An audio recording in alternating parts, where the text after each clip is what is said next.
Hello, hello, beautiful people! Good morning! At it's Sunday, no? At hindi ako nakapunta sa aking farm kasi maulan po, no? Maulan na, malamig pa. Kaya naman, naisipan kong maglinis ng aking pre-love bag. Ano? At ito po, yan ang aking another LV bag collection. Ayan po. Yan. At lilinisin natin siya para siya ay gumanda ulit. Ito po ang kanyang kahon, ano? At punasan lang natin. Yan. Kasi maalikabok na po siya, no? Maalikabok na, kaya punas lang ng punas. Ayan. At importante kasi ang kahon, no? Sa mga ganitong luxury bag or branded bag, no? Kailangan, importante na kumpleto pa rin siya, no? Para pagka ayaw mo na sa kanya at nagsasawa ka na, ay pwede mo siyang ibenta. At kapag siya ay kumpleto, siya ay mayroon pang halaga. Mabibenta mo siya ng medyo mahal, no? Kasi nga, kumpleto pa siya. At saka, branded nga siya, di ba? Pangalan ang binibili natin dito. Kaya kahit luma na, ay mayroon pa talaga tayong presyo, ano? Basta, maganda nga at kumpleto ang kanyang inclusion, ano? At ito nga po yun, ano? Ito yung aking lumang LV. Yan.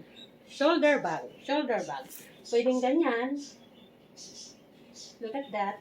And, yan, parang model, ano? Joke lang po, sorry, At, na-carried away, no? Masyadong na-carried away.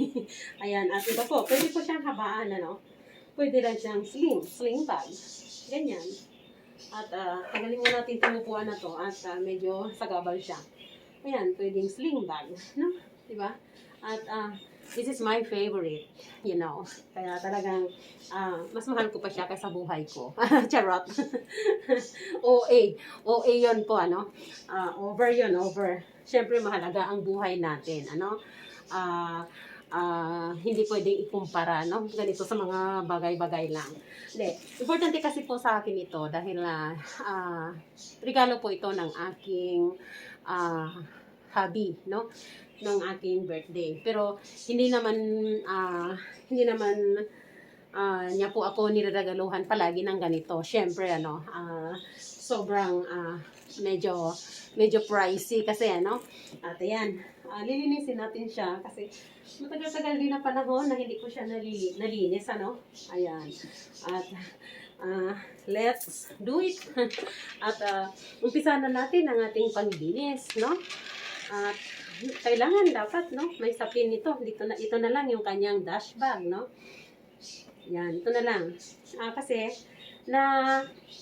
nagagasgas po kapag hinayaan natin na sumayad siya sa mga matigas na bagay, no?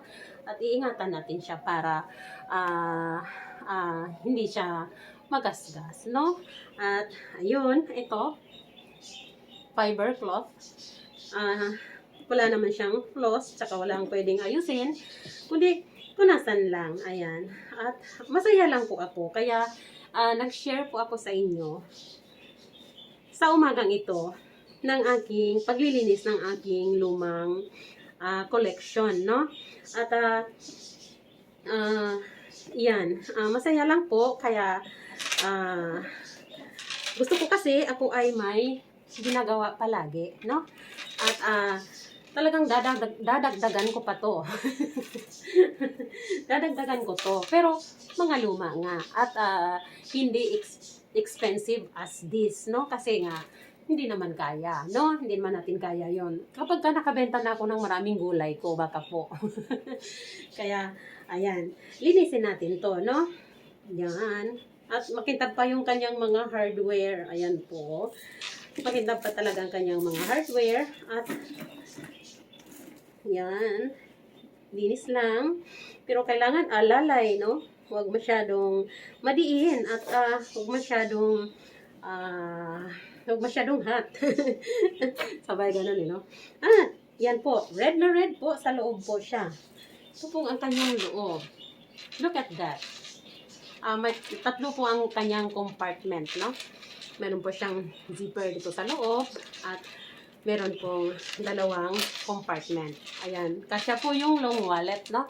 Pero, isang powder lang at saka tissue. Yun lang po. Hindi po siya katulad nung toted bag, no? Na marami ka talagang mailagay. Ayan. At ako naman ay ayoko masyadong gumamit ng malalaking bag kasi nabibigatan po ako, no? At kapag kasi malaki, may tendency na lalagyan mo siya ng marami. Kaya, lagyan mo nga ng marami, ang problema, mabigat po. Ayan. At, dito naman sa loob. Yan. Punas lang, no? Punas lang ng punas. Yan. At, para, mananatiling maganda ang ating mga mahal na gamit. Ayan. Para hindi tayo bili ng bili, ano? At, makakatipid tayo dahil maganda pa sila. Pero, wag ka. Nagsalita, no? Bili ng bili, no?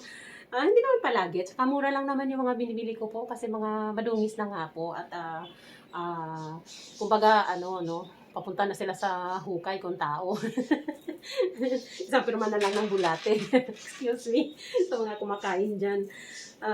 Inaayos ko lang sila at dini-DIY ko sila. Ayan po.